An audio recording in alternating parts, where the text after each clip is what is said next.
All right, here we go. Can you hear me? I can. Can you hear me? This is outstanding. How are you?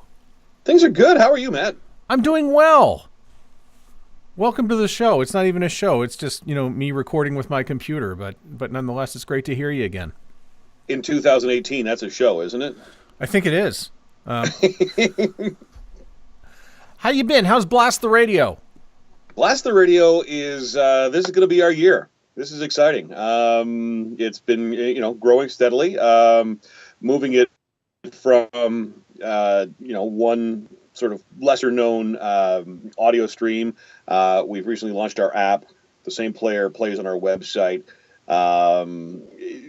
It makes a lot more sense. It's a lot more cohesive. It's a lot more consistent with what the average listener sort of expects from a radio station. It's a very simple way for the little guy to look big. So give us a little background for those who haven't listened to the podcast. You were on episode number 9 with us on the Sound Off podcast. And then at some point, 2015, around there, you were let go from Bell. And then you put together blasttheradio.com. Yeah, I'm someone who deals with mental health. I'm a champion for mental health, and because of a lot of the conversations that I was involved in on social media and through the station I was working at with Bell, these are conversations I just didn't want to put on the back burner. It was important for me to keep them going. So there was no real plan for this to become a full-time gig by any stretch. It was just sort of a temporary stop on the road and a way to keep the show going. 3 years later, here we are still doing it, and the audience, has responded. I mean, we've had over 527,000 some odd check us out on just one of 5 audio streams, and it grows bigger and bigger every single day. Is it an Ottawa show? Sometimes I get the feeling it's an Ottawa show, but it's also you're out there to the world. And your advertising is all around Ottawa. So I guess that's one of the challenges I found very interesting, because a lot of people get into radio. They're going to stream, but they're going to be worldwide. But you've managed to keep your brand and your product in Ottawa. To me, it has to be local. If I have any hope at all of monetizing it, it has to be local. You look at some of the big companies out there, like a McDonald's or a Ford or, insert big international brand here. They're not set up with an international budget. Like McDonald's Canada and McDonald's USA are two very different companies, and the advertising budgets aren't necessarily merged. So, and I realized that, I guess, early on. I was lucky to have been working for the Chum Group, in the mid to late 90s when they had launched an online entity called 3WB, which became Chumaroo, which became Bonzaroo, which I guess is now part of Iceberg. But that was one of the challenges I think that they really faced, at least from my vantage point as someone who was hosting a show there, was just how do you monetize this thing on a global scale? I don't think you can. I don't think we're at that stage yet where there's enough companies out there that have a global budget. For me, I've always been a local guy, and I see a tremendous opportunity locally to be a local radio station on the World Wide Web. It's what I've been doing since I started in radio, as being a local guy. Yes, I have listeners all over the world. Yes, I have listeners all over the country, but the focus really for me is this city.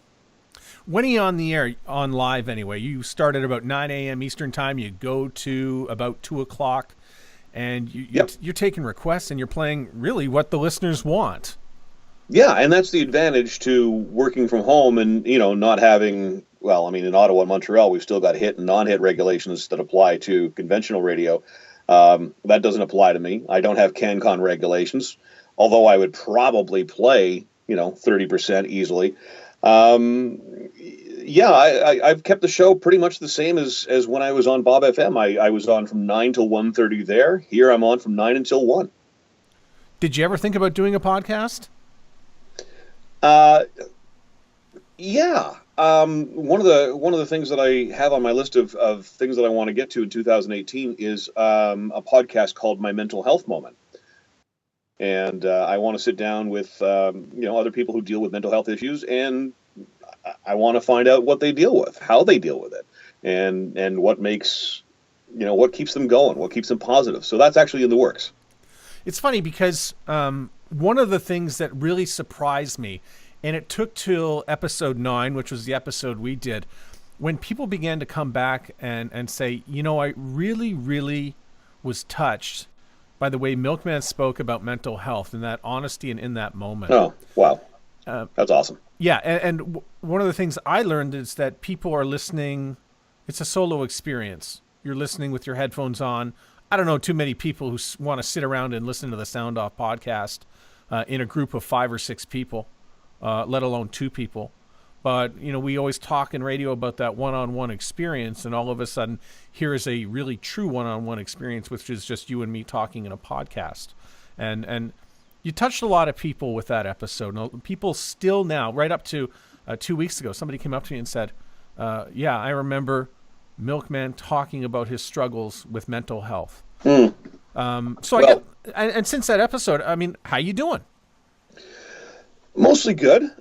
First off, to anybody who has heard that podcast and if it affected them, and you've reached out and you've talked to Matt or you've talked to whomever, that's why I do it. I never in a million years imagined that I'd be that person affected by mental health. But lo and behold, in 2012, a whole lot of my health issues suddenly made a lot of sense. And what made it make a lot of sense was actually during a Bell Let's Talk Day, where every single conversation I was hearing on the air that day was addressing every single thing that my doctor was not giving me answers to when it came to stress tests and blood tests and heart tests and you name it, CAT scans, MRIs.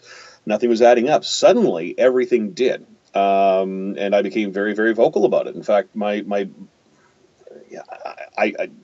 was on the air that day and I wrapped up the show, admitting that I needed to talk to someone and I needed to get help. And I was off the air for 3 months, dealt with a lot of that and tried to get myself back on my feet, got back on the air, really decided to own it, be a champion of it. There's no other way for me to be other than completely open with my audience about, who I am. It's still a struggle. It's not the kind of thing that just goes away. You don't take a happy pill and this thing vanishes. And the struggles of trying to rebuild my career, and do it on my own. And keep in mind, 9 days before I lost my job with Bell Media, my wife lost her job with Sears.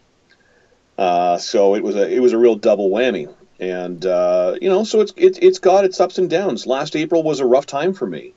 I'd already been in that downward cycle. I'm sure you've heard people who deal with depression talk about that roller coaster ride. I was already on that downward cycle.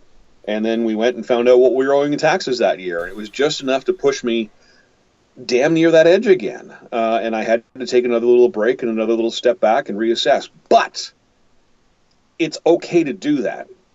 And I think sometimes, we're in the type of industry that we push and we push and we push and we push and we push. We're up at all hours. We're coming up with a bit. Our brain is always on. We exhaust ourselves. And I think, when you get to that point where you've pushed yourself to the limit and beyond, it's okay to admit that, yep, I've reached that boiling point. I need to take a step back. I need to reassess. I need to ask for help. And I did that. And I had amazing people step up and say, I'm here for you. Since that day, I've been working with the likes of J.J. Johnson. He stepped up and he says, okay, you, me, we're going to have regular conversations and we're going to talk about, what John Mielke's doing, in all aspects of his life, be it, mental health, be it Milkman Unlimited, be it Blast the Radio, be it my photography business. And as he says, we're going to try and, get you skating more consistently on the ice. You're kind of all over the place right now. We're going to try and steer you towards the net. So I've been very lucky. And maybe it's because I do have such a big stage with, the radio show and with Milkman Unlimited that people do pay attention when I, sit there and I say on Facebook, I'm not in a good place today. And it's funny you mentioned Facebook because I was going to ask you about Facebook Live and how that works. Like clockwork, there you are every morning. Yep. On goes the camera and the show's going. And you've got great interaction and people are talking to you every day. Facebook, social media has been such a godsend for radio. And I was one of the first people to really look at it and figure out what is this thing? And I guess that's always been me as a, just as a curious person anyway. What is this radio thing? How does it work? It's all about audience engagement. And Facebook, to me, when it first came out, my initial reaction was, wow, this is exactly the thing that radio has been looking for. It's a way to engage with your audience way beyond the show. It's a 24/7 conversation with your audience. And, to anybody who works in an on-air capacity now, the real beautiful thing about social media is you now own your audience. People who were on the air 10, 15 years ago and suddenly found themselves in a position like I was in, where they were without a show or without a station to call home, they didn't have that luxury. They didn't have that ability to reach out to their audience and say, hey, I'm over here. Let's stay connected. And I see how it's growing and evolving in the addition of, cameras and you can add titles and you can put music in there and you can, it's so simple to do. Everything originates from a phone these days. It's too simple to ignore, or it doesn't make any sense to ignore it. It's too simple to put it out there. Well, you've done a really great job with everything. Blasttheradio.com is where you're at. And I thought, one of the things with the podcast that I've done is, it's been a long way since episode 9. So I just wanted to take this time today and catch up with you and find out how things have been since then. You've broken 500,000. You're still working on your mental state, and you talk about it, which is fantastic. And I thank you and applaud you for doing that. And it's not often that I go back to get an update from someone, but I thought it was important that we went back and spoke to you, because episode 9 is a long way from episode 84, which we just put out. Wow, you're at 84 now. I was just going to say, where are you at now? I remember number 9, Matt. I remember I was driving home from the cottage in New Brunswick, and I had downloaded the podcast, and yours is the first podcast that I really embraced and sort of said, oh, this is what this is. And what you're doing for the radio industry, you're like, you're like the rest of us who are in this business. You're so passionate about what you do. And, you're introducing me, and I've been doing Milkman Unlimited since 95, 96. Yeah, well, and I think your podcast is introducing me to people that I've only ever known in name. I've never had a conversation with them, and you bring that to me every single day. So it's a fabulous thing what you've got going on. Yeah, and it's a lot of fun. And the only reason I started it was to say, well, what happens if I do this? And here we are. It's just, I guess this is what happens when you do this. So you found a niche and you've gone for it. And no, it means a lot that you reach out again and have interest in my story, Matt. Thank you. Yeah, and thank you for being there every morning at what is 8 a.m. my time, but 9 a.m. your time. It's like clockwork. Oh, yeah. Blast the Radio. It's up and going every morning. I love it. Damn right. Damn right it is. And you know what? I think, one of the keys that I've learned, and my adventure, if you will, or my experience with mental health has been, you got to try different things. And whether I'm talking to a J.J. Johnson, or I'm talking to my therapist, or I'm talking to a life coach, or even just, other people who have been through this, what I'm looking for is tools for my toolbox. This tool might work for you. It might not work for me, but I'm going to try it. And maybe it doesn't work for me today, but it's one of those things that I'm glad it's there, because down the road, I can go to that.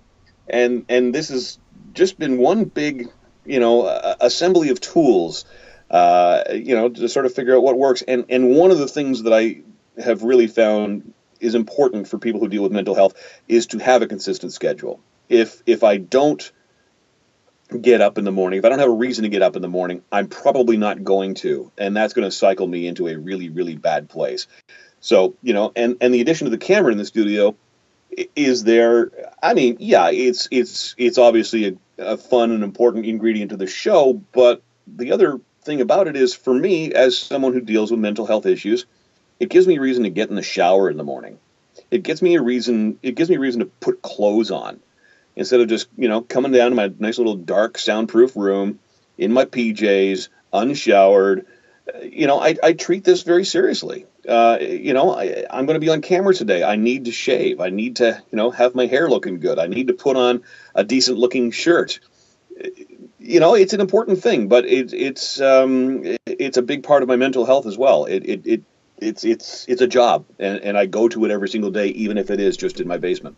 Well, attitude is everything, and a picture says 1,000 words, and here I am completely unshaven. And so one of us takes their job way more seriously than the other, that's for sure. Now, in fairness, Yeah. I didn't shave before the show this morning, but I did shave because you said we were going to be on Skype today. So Yeah. this is all for you. Well, actually, I can't see you on camera, and one of the things I do, because this is not a professional setup. I try to make it look like one, but I will in future try to add your picture to the film that I'm shooting right now. So, and that's something I will work on. So I've already identified that. We have ways. Yeah. Thanks a lot for joining us and me, and I say us, but there's no us. I'm by myself today. But thanks a lot for joining me, John. It's great to speak with you again. Matt, it's always great hearing from you, whether it's an email, whether it's a phone call, whether it's your podcast. Thanks for doing what you do, and thanks for reaching out. All right, we'll get back to you soon. Thanks a lot.